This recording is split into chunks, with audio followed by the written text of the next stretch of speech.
Durante 18 meses el mundo observó cómo Canadá absorbía golpe tras golpe de su aliado más cercano. Aranceles, amenazas, la presión implacable y agotadora de la coerción económica, dirigida no a corregir un desequilibrio comercial, sino a forzar la sumisión. Y durante 18 meses, Ottawa respondió con moderación, con diplomacia y con el tipo de lenguaje medido y cuidadoso que permite que la furia hierva a fuego lento, bajo la superficie, sin nunca reconocerla plenamente. Esa era terminó hoy, no con un comunicado de prensa pulido, no con un alto funcionario anónimo hablando en reserva, no con el tipo de ambigüedad estratégica que permite que todos salven las apariencias mientras nada cambia realmente. Terminó con un primer ministro en ejercicio parado bajo la bandera canadiense, mirando directamente a una cámara en vivo y diciéndole al presidente de los Estados Unidos exactamente a dónde podía ir.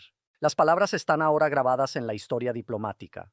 3 palabras, simples, inconfundibles, pronunciadas no en un estallido de rabia descontrolada, sino con la fría precisión quirúrgica de un hombre que pasó décadas navegando en los escalones más altos de las instituciones financieras más poderosas del mundo. Mark Carney no tropezó con este momento, no perdió los estribos, no habló de improviso. Entró en una disponibilidad de prensa conjunta en Ottawa tras lo que ambos gobiernos habían descrito como discusiones preliminares constructivas sobre la normalización comercial. Lenguaje diplomático estándar que no señala nada más que ambas partes se presentaron y nadie se fue. Donald Trump habló primero. 7 minutos. El lenguaje habitual, la fortaleza estadounidense. El desequilibrio comercial, trato justo repetido 4 veces. Tremendo respeto por Canadá, repetido 2 veces.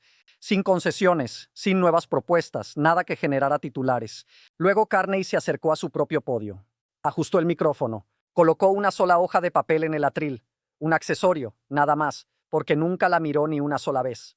El mensaje era claro. Preparación sin dependencia. Dominio sin esfuerzo. Comenzó con 60 segundos de convención diplomática, agradeció al anfitrión, reconoció el diálogo continuo, expresó el compromiso de Canadá con una relación mutuamente beneficiosa, lenguaje estándar, tranquilo, sin nada notable.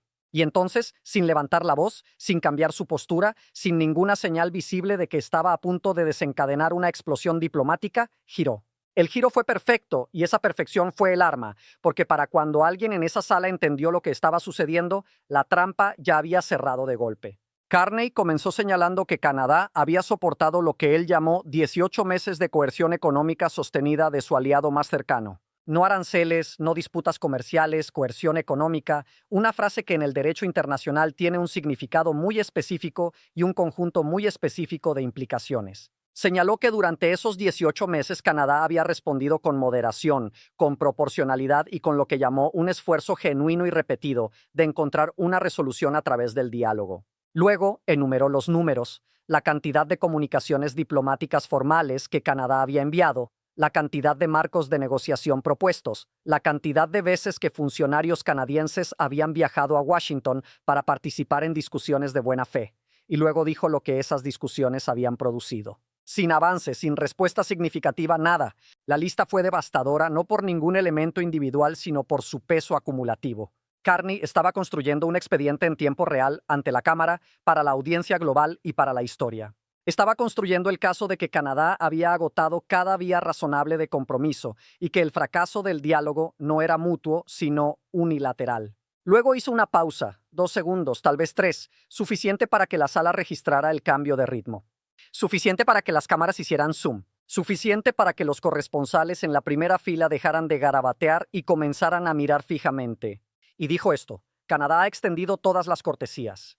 Hemos propuesto todos los marcos. Hemos absorbido el castigo económico que fue diseñado no para lograr un comercio justo, sino para forzar la sumisión. Y la sumisión es lo único que Canadá nunca ofrecerá. A ninguna nación, bajo ninguna presión, bajo ninguna circunstancia. Otra pausa, luego el golpe de gracia.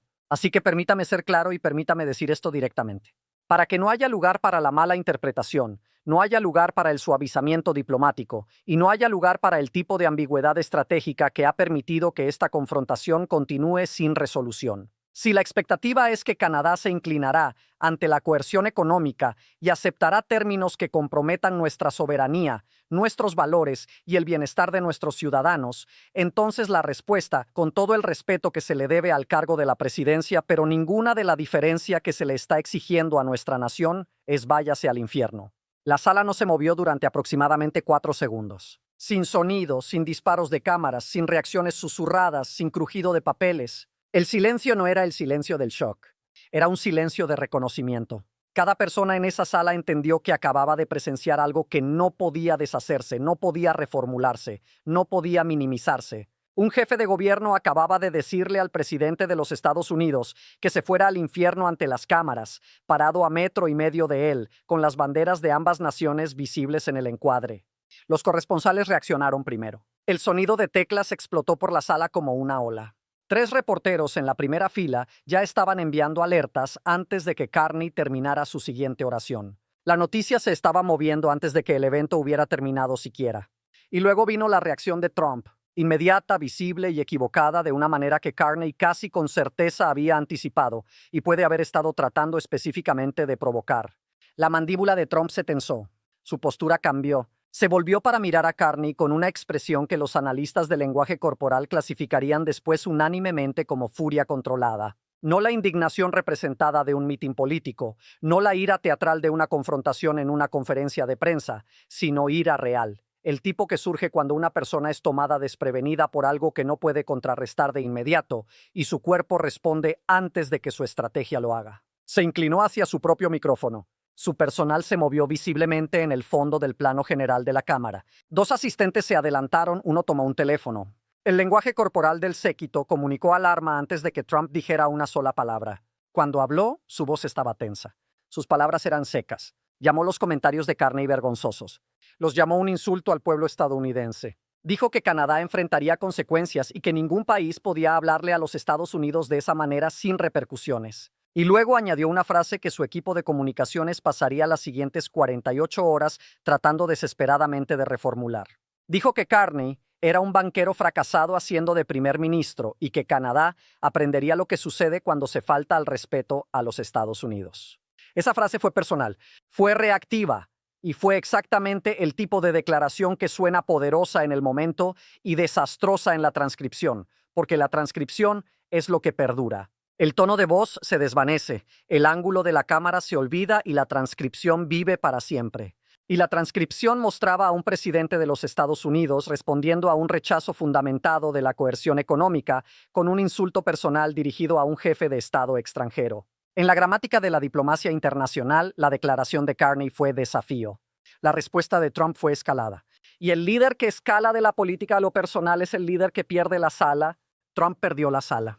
3 corresponsales que habían cubierto la Casa Blanca durante más de una década le dijeron a medios de comunicación después que nunca habían visto al presidente perder la compostura en una disponibilidad conjunta. Uno lo dijo simplemente.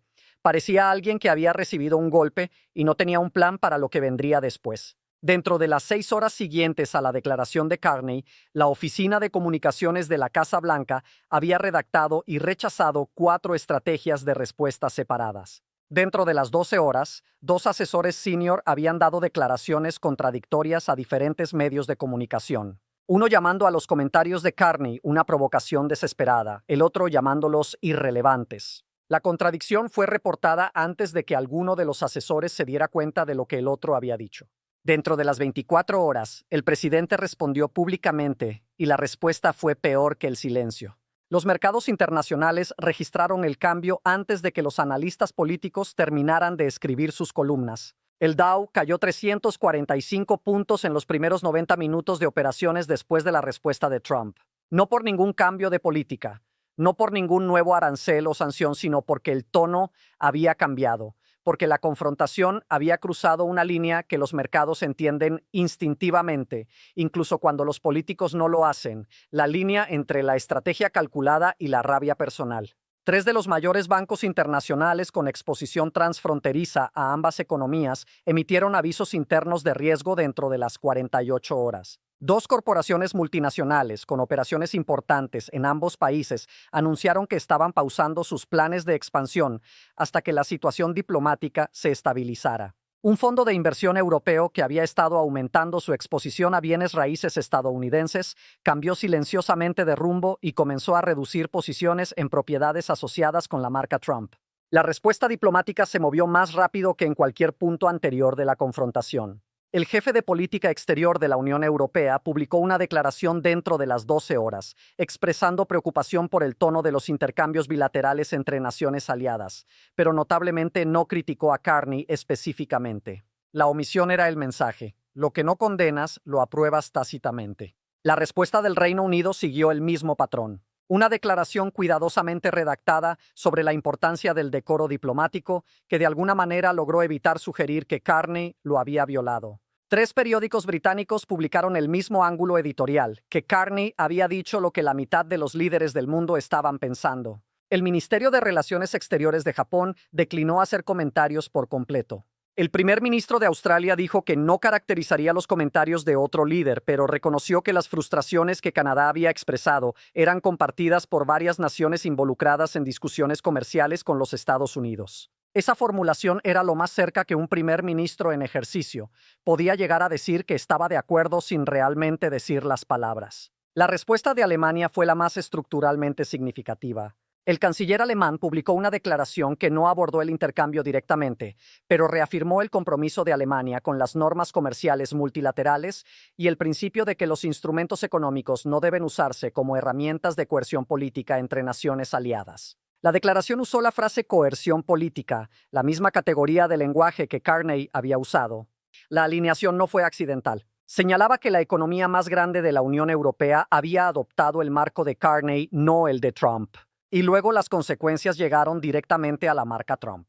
Un consorcio de viajes de lujo con sede en Europa que había incluido 3 propiedades de la marca Trump en su cartera premium las eliminó. Las 3 listas fueron eliminadas dentro de las 72 horas. La declaración del consorcio citó una mayor volatilidad reputacional asociada con la marca. En la industria de la hospitalidad de lujo, la volatilidad reputacional es la manera educada de decir que la asociación con la marca se ha convertido en una responsabilidad que los clientes de alto valor notarán y a la que reaccionarán. Las reservas internacionales de eventos en propiedades Trump vieron acelerarse las cancelaciones. Una empresa de eventos corporativos que había sido una de las fuentes más consistentes de negocios internacionales redirigió silenciosamente 4 eventos próximos a lugares alternativos. 2 socios internacionales de licencias, empresas que le pagan a la organización Trump por poner el nombre Trump en sus propiedades, iniciaron lo que la industria llama revisiones de alineación de marca. Este es el mecanismo procesal a través del cual un socio de licencias evalúa si la marca por la que están pagando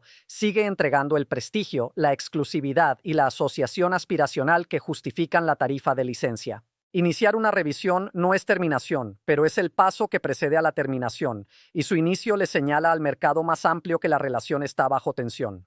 La dimensión del seguro agravó la presión. Las aseguradoras que cubren propiedades de la marca Trump evalúan lo que la industria llama riesgo de titulares como componente de sus cálculos de primas. El riesgo de titulares es la probabilidad de que el perfil público de un cliente genere cobertura que aumente la probabilidad de reclamaciones, protestas, escrutinio regulatorio o interrupción operacional. Un primer ministro diciéndole al presidente que se vaya al infierno y el presidente respondiendo con ira visible es un evento de riesgo de titulares que se pone en precio de inmediato, no a través de acciones dramáticas, sino a través de ajustes incrementales a las primas, términos y condiciones de cobertura que erosionan silenciosamente la rentabilidad de cada propiedad en la cartera. Las consecuencias políticas domésticas se movieron en 2 direcciones simultáneamente y ambas fueron dañinas. La primera fue el efecto de rally. La base de Trump respondió a la declaración de Carney con la indignación predecible, generando un aumento a corto plazo del apoyo político y una ola de retórica agresiva de figuras mediáticas aliadas y apoyadores del Congreso. Ese efecto de rally fue real, medible y completamente esperado. También fue completamente irrelevante para el daño comercial. El apoyo político no se traduce en reservas de hotel de viajeros de lujo europeos. La retórica del Congreso no tranquiliza a los socios internacionales de licencias que evalúan el riesgo de marca. Un rally entre simpatizantes domésticos no evita que las aseguradoras ajusten las primas basándose en cálculos de riesgo de titulares impulsados por la cobertura mediática global, no por el sentimiento político doméstico. El efecto de rally le dio a la Casa Blanca un argumento. No le dio a la organización Trump una solución. La segunda dirección fue más peligrosa y más duradera. Tres senadores republicanos, miembros del propio partido del presidente, emitieron declaraciones que abordaban no las palabras de Carney, sino la reacción de Trump. Las declaraciones fueron cuidadosamente redactadas, pero compartían una estructura común. Afirmaban su apoyo a los objetivos comerciales del presidente, mientras expresaban preocupación por lo que uno de los senadores llamó el tono y temperamento del intercambio bilateral en Washington. Expresar preocupación por el tono y el temperamento es el primer paso en una secuencia de escalada muy específica. Es el lenguaje que precede al distanciamiento. Es el lenguaje que usan los presidentes de comités antes de programar audiencias. Es el lenguaje que usan los líderes del partido antes de alentar silenciosamente a candidatos alternativos. Y los senadores no estaban rompiendo con el presidente. Estaban creando un expediente, colocando su preocupación en el registro público para que si la situación se deteriorara más, pudieran señalar este momento y decir que habían planteado el problema temprano. La declaración de Carney funcionó como lo que los académicos de relaciones internacionales llaman una señal de credibilidad. Una acción que es costosa para el actor a corto plazo, pero que comunica compromiso de manera tan poderosa que cambia los cálculos estratégicos de cada otro actor en el sistema. Decirle al presidente de los Estados Unidos que se vaya al infierno es costoso. Cierra ciertas vías diplomáticas. Elimina la posibilidad de una resolución silenciosa. Hace imposible el acercamiento personal. Carney pagó esos costos de manera voluntaria y pública, lo que comunicó a cada otro gobierno que observaba que la posición de Canadá no es una postura de negociación.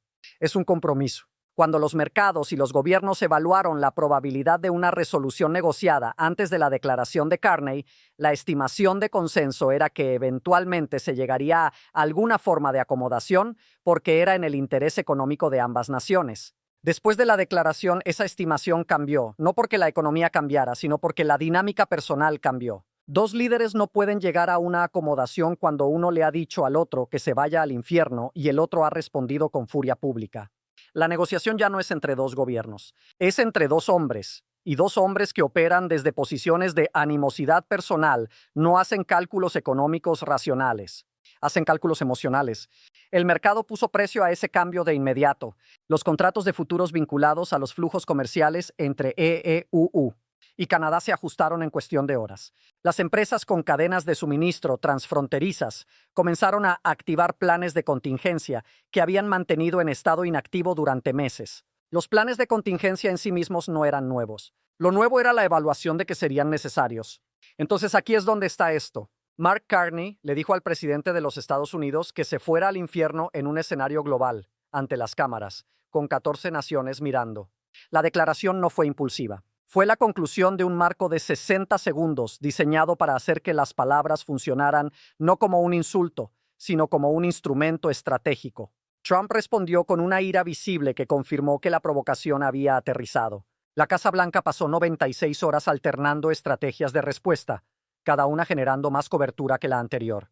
Tres senadores republicanos expresaron preocupación por el temperamento. Los mercados internacionales valoraron una probabilidad reducida de resolución negociada. El Dow cayó 305 puntos. Tres bancos internacionales emitieron avisos de riesgo. Dos corporaciones multinacionales pausaron planes de expansión. Las reservas internacionales en propiedades Trump disminuyeron. Los socios de licencias iniciaron revisiones de marca. Las primas de seguros comenzaron a ajustarse. Trump ha pasado una carrera construyendo la imagen de un hombre al que no se puede desestabilizar. Un hombre que domina cada sala, controla cada intercambio y nunca deja que lo vean sudar. Mark Carney lo alcanzó en 2 segundos con 3 palabras en un escenario donde todas las cámaras estaban rodando y todos los líderes estaban mirando. Y el video no miente. El video no gira la historia. El video no negocia.